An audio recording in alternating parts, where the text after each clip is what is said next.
c'est un plaisir de vous retrouver sur Revenge Mangan.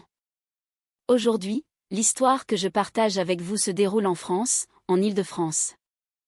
Je m'appelle Chloé Lambert, j'ai 32 ans, et le mois dernier, ma sœur a essayé de transformer mes vacances de rêve en service de garde d'enfants gratuit. J'avais passé des mois à planifier ce voyage en Corse, à regarder en cachette des photos de plage entre deux réunions, à décompter les jours jusqu'à la semaine où je pourrais enfin couper mon email professionnel et me souvenir de ce que c'était que de respirer. Les vols étaient réservés. L'hôtel était entièrement payé. Mon message d'absence était déjà rédigé. Tout ce que j'avais à faire, c'était de me présenter à l'aéroport. Au lieu de ça, 3 jours avant mon vol, ma sœur a appelé sans même dire bonjour.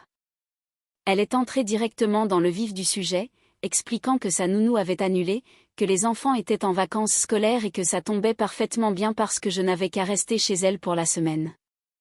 Quand je lui ai rappelé que je partais en voyage, elle a ri comme si je faisais une blague. « Tu choisis sérieusement un voyage plutôt que ta propre famille ?» a-t-elle lancé sèchement. « Aider la famille, c'est devenu trop difficile pour toi maintenant. » Moins d'1 heure plus tard, ma mère était au téléphone pour m'ordonner d'annuler.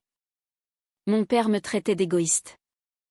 Et soudain, j'étais la méchante parce que je ne voulais pas jeter des milliers d'euros et une semaine de pause, la seule en 3 ans, pour faire du babysitting.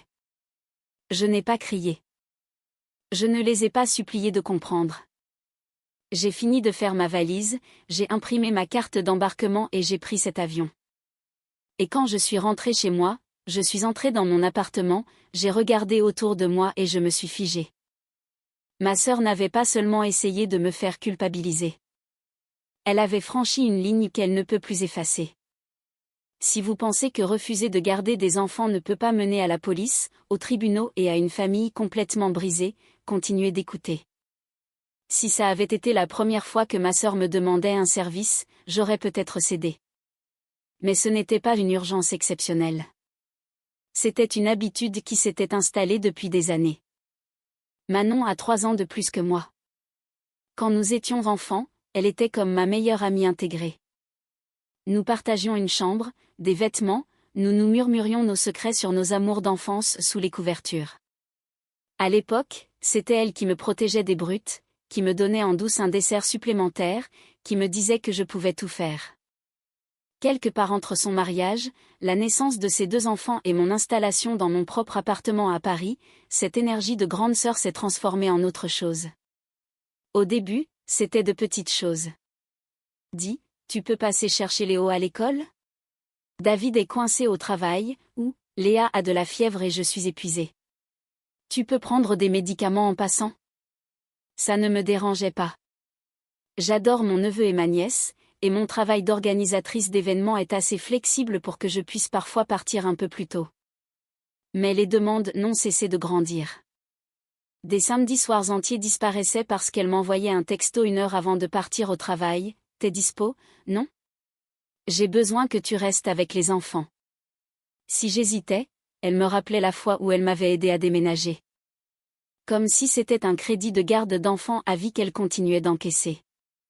Au moment où j'ai réservé mon voyage en Corse, je me sentais déjà moins comme la super tata et plus comme le plan B pour la garde d'enfants. J'ai parlé de ces vacances à tout le monde des mois à l'avance. Je parlais des cours de plongée et des promenades sur la plage, j'enregistrais des photos de chambres d'hôtel sur mon téléphone comme si c'était des tableaux de visualisation, je plaisantais en disant que pendant 1 semaine, j'allais faire comme si je vivais au bord de la mer. Manon connaissait chaque détail. Elle levait les yeux au ciel chaque fois que j'en parlais, mais je pensais que c'était juste sa façon d'être sarcastique. Alors, quand elle a appelé 3 jours avant mon vol et a commencé par « Bon, voilà le plan. Tu vas juste venir rester chez nous pour la semaine, comme si ma vie lui appartenait », quelque chose en moi a craqué un peu. Je lui ai rappelé que j'avais déjà tout payé, que ce n'était pas remboursable, que j'avais besoin de cette pause. Elle n'a pas reculé d'1 pouce. Elle a directement joué la carte de la culpabilité, me disant que leur nounou les avait lâchés, que la crèche coûtait trop cher pour 1 semaine entière, qu'elle et David méritaient bien une petite semaine de vacances dans un club, et que je devrais vouloir les aider. J'ai suggéré des applications où l'on peut trouver des babysitters présélectionnés. J'ai proposé de l'aider à chercher des options, j'ai même dit que je participerais financièrement si c'était une question de coût. Elle m'a coupé avec « Pourquoi je paierais une inconnue alors que ma propre sœur est là à ne rien faire ?» À ne rien faire. C'est comme ça qu'elle voyait ma vie. Pas les nuits tardives sur des événements. Pas les week-ends passés debout à m'assurer que les mariages des autres se déroulent sans accroc. Pas les mois de planification pour m'offrir une seule semaine de congé. Juste, à ne rien faire. Et tout ça parce que j'avais enfin dit non. Le silence après cet appel n'a pas duré longtemps. Le lendemain soir, alors que je terminais le planning d'un événement sur mon ordinateur, mon téléphone s'est allumé avec le nom de maman à l'écran. Je savais déjà comment cette conversation allait se dérouler. J'ai quand même répondu. Elle n'a pas pris la peine de bavarder. Chloé, a-t-elle dit avec cette voix tendue qu'elle utilise quand elle a déjà décidé que j'ai tort. Ta sœur vient de m'appeler en larmes. Qu'est-ce qui se passe? Je me suis adossée à ma chaise et j'ai fixé le plafond. Elle veut que j'annule mon voyage pour garder les enfants afin qu'elle et David puissent partir dans un club. J'ai dit non. Maman n'a même pas attendu la fin de ma phrase. Annule ce voyage, a-t-elle dit comme si elle me demandait de prendre du lait en rentrant. La famille passe avant tout. Tu pourras aller à la plage une autre fois. J'ai ri une fois, parce que c'était ça ou pleurer. Je prépare ça depuis des mois, maman. Je ne peux pas simplement le décaler. Tout est payé. Je me tue au travail. J'en ai besoin. Elle a soupiré de cette manière déçue qui en dit plus long que n'importe quel mot. Ta sœur est épuisée. Elle a 2 enfants, un travail à plein temps, une maison à gérer. Toi, tu as un travail et un appartement. Tu es célibataire. Tu es flexible. C'est ça, la famille. On s'entraide. Avant que je puisse répondre, j'ai entendu le clic d'un autre téléphone qu'on décroche, et la voix de mon père a retenti sur la ligne. C'est vrai, ça, a-t-il demandé. Ta sœur est au bord du gouffre et tu refuses de l'aider parce que tu veux des vacances? J'ai serré la mâchoire. Ce n'est pas ce qui se passe. Je l'aide depuis des années. Je dis juste non pour une fois. Une semaine. Une semaine où tu es égoïste, a-t-il rétorqué. Je ne t'ai pas élevé pour que tu te places au-dessus de ta famille. Manon elle a enchaîné les gardes, a élevé 2 enfants, et toi tu te sauves en Corse pour siroter des cocktails sur la plage. Ça donne quelle image?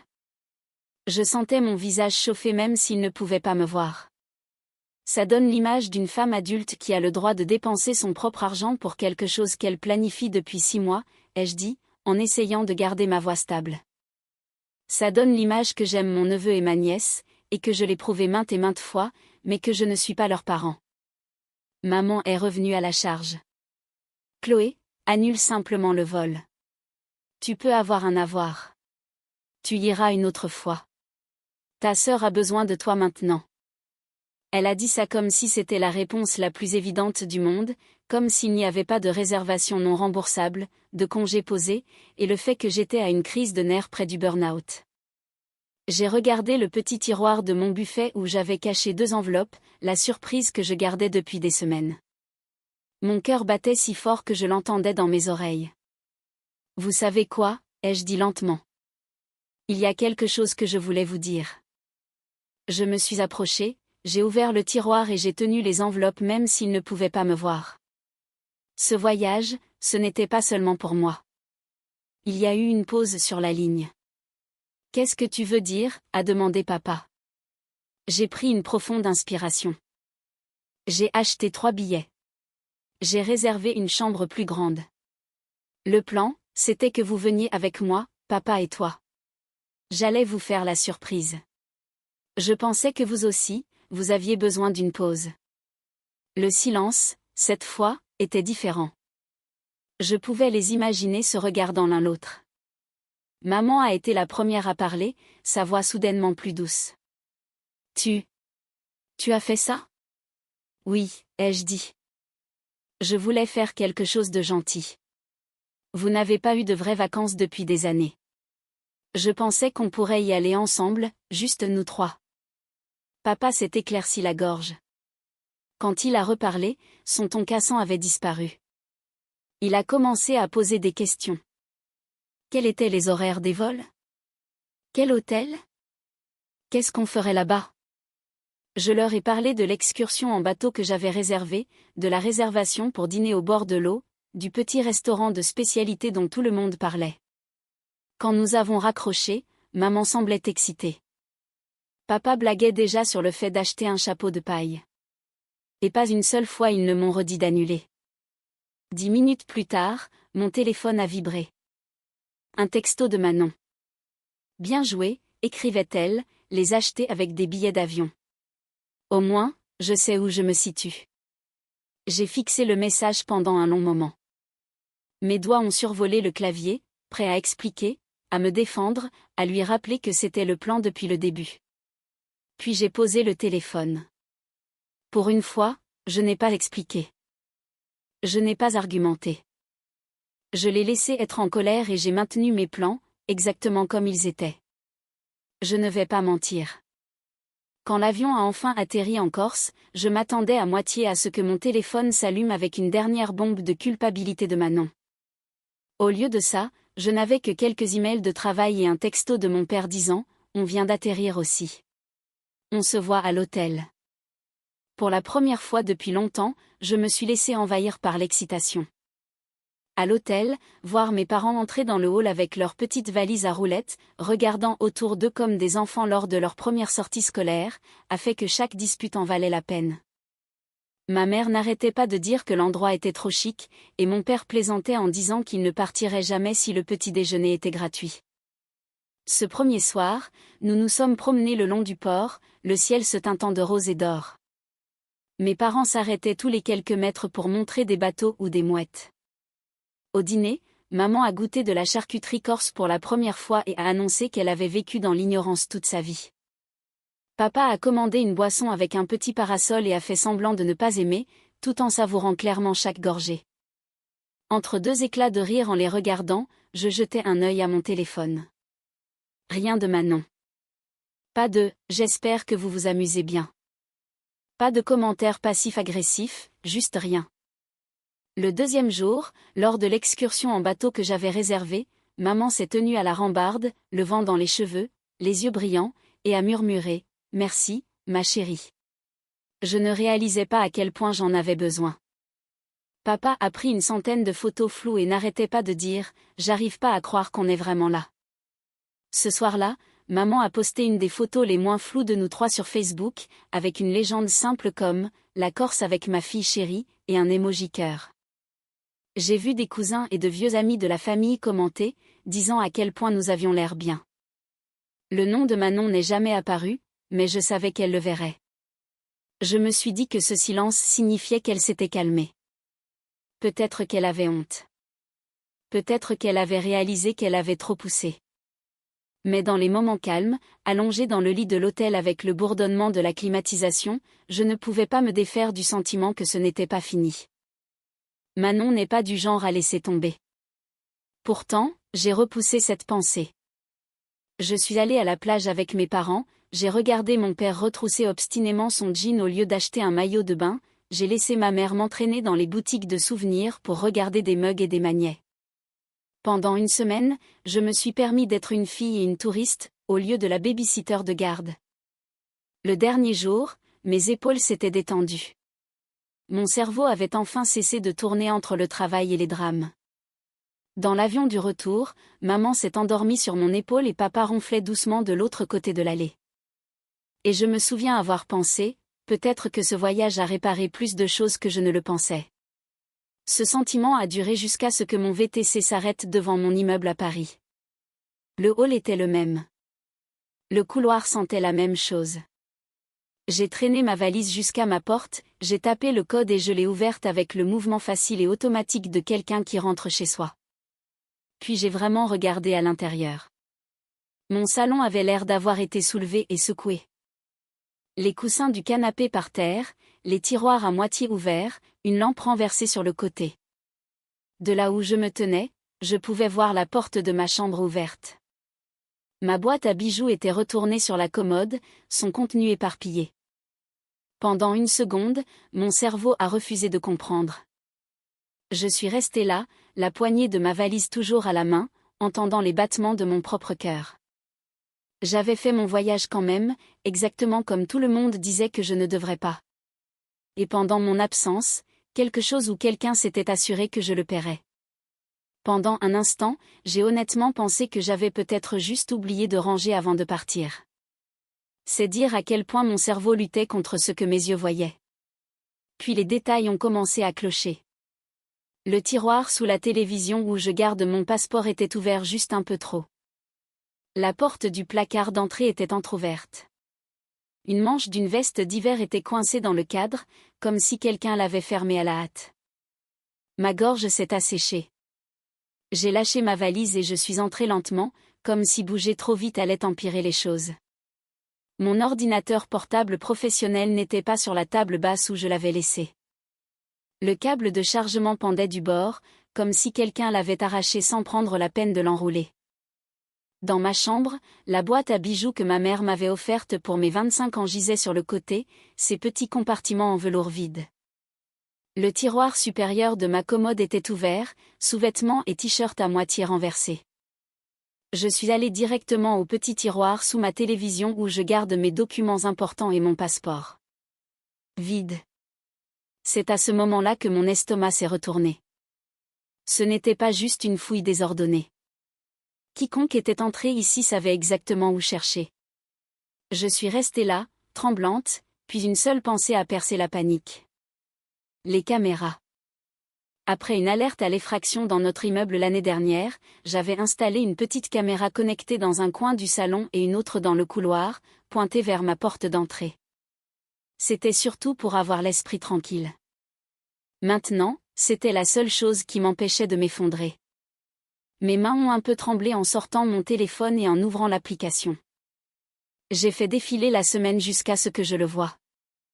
Mardi après-midi, 2 jours après mon arrivée en Corse. L'horodatage brillait sur l'écran alors que la porte d'entrée s'ouvrait. Je me suis penchée, m'attendant à un inconnu en sweat à capuche, peut-être une silhouette masquée, quelque chose qui ait du sens. Au lieu de ça, j'ai vu ma propre sœur entrer dans mon appartement. Manon a franchi le seuil comme si elle était chez elle, en leggings et sweatshirt oversize. Je reconnaissais ses cheveux relevés en un chignon désordonné. Dans la vidéo, elle n'avait pas l'air nerveuse. Elle n'avait pas l'air pressée. Elle a refermé la porte derrière elle, a jeté ses clés sur ma console d'entrée et s'est dirigée directement vers ma cuisine. Je l'ai regardée ouvrir mon frigo, en sortir une boisson, prendre une longue gorgée comme si elle venait de rentrer du travail. Puis elle est entrée dans le salon, a pris mon ordinateur portable, l'a ouvert, a tapé quelque chose, et l'a reposé. Quelques secondes plus tard, elle a levé les yeux vers la caméra, droit dessus. Pas de sursaut, pas de surprise, juste un regard plat et agacé, comme si la caméra était un inconvénient. Puis elle est sortie du cadre. J'ai basculé sur la caméra du salon. La revoilà, ouvrant les tiroirs, soulevant les coussins, fouillant mon buffet. Elle est allée dans ma chambre, est revenue avec ma boîte à bijoux, s'est assise sur le canapé et a commencé à trier, tenant des pièces en l'air, en mettant certaines de côté dans une petite pile. Quand elle s'est levée, la pile est allée dans son sac fourre-tout. Plus tard, elle a tiré le tiroir sous la télévision où je gardais mon passeport, l'a feuilleté, a sorti le passeport, l'a regardé une seconde, puis l'a laissé tomber dans le même sac avec les bijoux. Je ne sais pas combien de temps je suis restée là à regarder ma propre sœur dépouiller ma vie, morceau par morceau. Mais à un moment donné, mes genoux ont littéralement fléchi et j'ai dû m'asseoir. Ce n'était pas un étranger. Ce n'était pas un voleur désespéré. C'était la personne qui venait de passer une semaine à dire à tout le monde que je ne me souciais pas de la famille. J'ai mis la vidéo en pause, j'ai pris une inspiration qui ressemblait à avaler du verre brisé, et j'ai fait la seule chose qui avait du sens. J'ai appelé la police. Ma voix tremblait en expliquant qu'il y avait eu une effraction et que j'avais la vidéo. Et oui, je connaissais la personne. Et oui, je voulais porter plainte. Après avoir raccroché avec le standard, j'ai appelé mes parents. Quand ils sont arrivés et que j'ai passé la vidéo sur ma télévision, la main de ma mère s'est portée à sa bouche. Elle a regardé Manon trier mes bijoux, l'a vu glisser le collier que maman m'avait offert dans son sac, et a littéralement reculé d'un pas. Mon père n'a pas dit un mot. Sa mâchoire était serrée, ses yeux fixés sur l'écran tandis que leur fille aînée vidait ma vie dans son sac, un objet volé à la fois. Pour la première fois de ma vie, j'ai vu mes parents voir Manon clairement, et j'ai vu leur visage s'effondrer en réalisant qu'en me traitant d'égoïste, ils avaient défendu la mauvaise fille. Les policiers sont arrivés plus vite que je ne l'aurais cru. 2 d'entre eux, uniformes impeccables, les mains près de leur ceinture, les yeux balayant mon appartement de cette manière exercée qui dit qu'ils ont vu bien pire. Je les ai guidés dans chaque pièce, montrant ce qui manquait, ce qui n'était pas à sa place, ce qui aurait dû être là et ne l'était plus. Puis nous nous sommes assis sur mon canapé et j'ai affiché les images sur ma télévision. Ils ont regardé en silence. Quand le visage de Manon est apparu, net comme le jour, l'un d'eux m'a jeté un coup d'œil. « Vous avez dit que c'est votre sœur ?» a-t-il demandé. « Oui, ai-je dit. » Le mot avait un goût de rouille. « A-t-elle déjà eu la permission d'être ici quand vous n'êtes pas là ?» Avant, oui, ai-je dit. Je lui avais donné une clé il y a des années en cas d'urgence. Je l'ai reprise après qu'elle a commencé à utiliser mon appartement comme une garderie sans demander. J'ai changé la serrure. Elle n'a aucune raison d'avoir une clé maintenant. Il a hoché la tête lentement. Et vous êtes sûr de vouloir aller jusqu'au bout avec une plainte ? J'ai pensé au chantage affectif pour le babysitting. J'ai pensé à mes parents me disant d'annuler mon voyage, me traitant d'égoïste. J'ai pensé à mon passeport dans son sac, à mon ordinateur portable, à mes bijoux. À la façon dont elle a regardé droit dans la caméra comme pour me défier de faire quelque chose. J'en suis sûre, ai-je dit. Les jours suivants furent un tourbillon de dépositions, de formulaires et d'appels téléphoniques. Les enquêteurs ont obtenu un mandat de perquisition pour sa maison en banlieue. Ils ont trouvé mon ordinateur portable dans un placard, formaté, mais toujours traçable. Le numéro de série correspondait à ma facture d'achat. Ils ont trouvé mon passeport dans un tiroir de cuisine, comme si c'était un objet quelconque qui traînait. Ils ont trouvé le collier que ma mère m'avait offert pour mon anniversaire, caché au fond de la boîte à bijoux de Manon. Quand ils l'ont interrogée, d'après ce que l'inspecteur m'a dit, elle a d'abord essayé de noyer le poisson.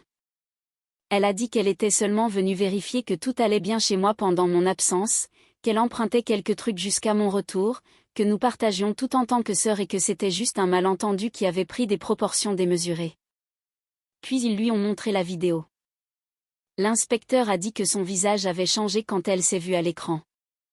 Pas de la manière choquée de quelqu'un pris en train de faire quelque chose qu'il regrette, mais de la manière furieuse de quelqu'un agacé de devoir faire face aux conséquences. Elle a quand même insisté sur le fait que c'était une affaire de famille, que la police ne devrait pas s'en mêler. Trop tard pour ça. L'information s'est répandue plus vite que je n'aurais pu l'imaginer. Son chef de rayon à la grande surface a entendu parler de l'arrestation avant même que Manon ait eu la chance de donner sa version des faits. Ils l'ont mise à pied, puis l'ont discrètement licenciée. Apparemment, être filmé en train de voler un membre de sa famille n'est pas une bonne image pour quelqu'un qui a accès au stock et à la caisse. Le jour de l'audience, j'étais assise d'un côté de la salle avec mes parents.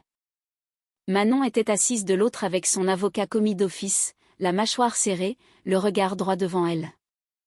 Elle a dû plaider coupable pour des charges réduites, mais c'était quand même inscrit sur son casier. Cambriolage, vol, restitution, travaux d'intérêt général, une période de mise à l'épreuve, et une ordonnance restrictive m'interdisant de l'approcher, du moins pour un temps. Le juge lui a demandé si elle avait quelque chose à dire. Manon s'est finalement tournée pour faire face à la cour. « J'étais juste fatiguée », a-t-elle dit. « Je fais tout. Je travaille. Je m'occupe des enfants. Mon mari est absent la moitié du temps. Chloé, elle, peut s'amuser à organiser des fêtes et à partir en vacances. Je voulais juste qu'elle comprenne ce que ça fait de perdre quelque chose, comme moi j'ai perdu ma liberté. » Pas un seul mot d'excuse. Pas le moindre soupçon qu'elle voyait quelque chose de mal à entrer chez moi et à traiter mes affaires comme une garantie pour mon refus de faire du babysitting. Assise là, à l'entendre qualifier ma vie de « s'amuser », à l'entendre se peindre comme une victime de mes limites. Quelque chose en moi est devenu glacial. Ma mère essuyait ses larmes. Mon père fixait le sol comme s'il voulait qu'il l'avale. Quand la sentence a été prononcée, il n'y a pas eu de cri dramatique, pas de crise de nerfs de film télévisé, juste des détails. Des mois de mise à l'épreuve, une partie de son salaire allant à la restitution une fois qu'elle aurait trouvé un nouveau travail, un suivi psychologique obligatoire, une ordonnance restrictive, et une vérité tacite s'installant sur nous tous. Même une fois sa peine purgée, rien entre nous ne redeviendrait jamais comme avant. Dans les semaines qui ont suivi le procès, tout est devenu silencieux, d'une manière qui ne ressemblait pas à la paix mais plutôt à ses séquelles. C'était comme si quelqu'un avait débranché le cordon d'alimentation de notre famille, et nous marchions tous dans le noir, en prétendant que nous pouvions encore voir. Manon a effectué sa mise à l'épreuve et ses travaux d'intérêt général quelque part en coulisses de ma vie. Je ne lui parlais pas. Je n'aurais pas pu même si j'avais voulu. L'ordonnance restrictive signifiait pas d'appel, pas de texto, pas de rencontre fortuite, pas de visite à ma porte avec les enfants comme excuse. De temps en temps, mes parents la mentionnaient en passant. Comment elle se plaignait de ramasser les déchets sur le bord de l'autoroute. Comment elle disait à son conseiller qu'il n'y avait rien de mal dans ce qu'elle avait fait. Comment elle insistait toujours sur le fait que ça aurait dû rester une affaire de famille. Mais pour la première fois depuis des années, mon téléphone ne s'allumait plus avec des messages de dernière minute du genre « Dis, tu peux garder les enfants » ou des demandes pleines de culpabilité déguisées en service. J'allais au travail, j'organisais des événements, je gérais des mariés stressés et des organisateurs de conférences, et quand je rentrais chez moi, mon appartement était juste mon appartement. Pas de jouets laissés par terre, pas de gobelets dans l'évier d'une visite imprévue. Pas le sentiment qu'à tout moment ma soirée pourrait être détournée. La quantité d'espace mental qui s'est libérée quand j'ai cessé d'être constamment sur mes gardes en attendant la prochaine demande était honnêtement choquante. Avec tout cet espace vide, j'ai dû trouver quoi faire de moi-même à part attendre le prochain drame. J'ai rejoint un groupe de soutien en ligne, un petit coin d'internet pour les personnes confrontées à des dynamiques familiales toxiques ou manipulatrices. Au début, je ne faisais que lire. Je parcourais les messages de personnes ayant des parents qui montaient les frères et sœurs les uns contre les autres.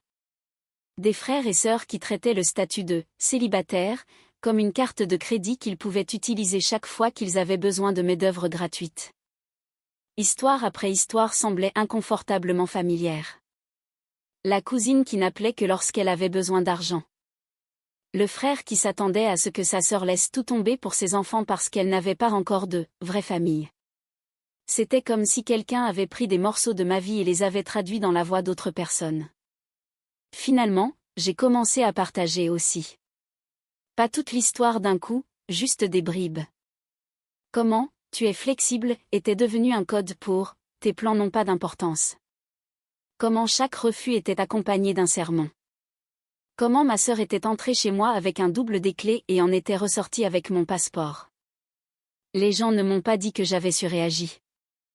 Ils ne m'ont pas demandé pourquoi je n'avais pas simplement laissé tomber au nom de la famille. Ils ont utilisé des mots comme « violation des limites », sentiment que tout est dû, et « manipulation émotionnelle ». Et pour la première fois, ces mots ne semblaient pas trop durs. Ils semblaient justes. Pendant ce temps, ma relation avec mes parents a commencé à changer. Le dimanche, ils ont commencé à venir plus souvent à Paris, en grommelant sur le prix du stationnement, mais en venant quand même. Parfois, nous allions dans un petit restaurant près de chez moi. Parfois, je cuisinais quelque chose de simple, et nous mangions sur ma petite table de cuisine. Mon père se plaignait de la circulation sur le périphérique. Ma mère posait 1 million de questions sur l'événement que j'avais cette semaine-là. De temps en temps, au milieu d'un geste pour passer la salade ou verser plus de thé glacé, l'un d'eux devenait silencieux et disait quelque chose comme « Nous sommes vraiment désolés de ne pas t'avoir écouté plus tôt » ou « Je n'arrive pas à croire qu'on t'ait traité d'égoïste ».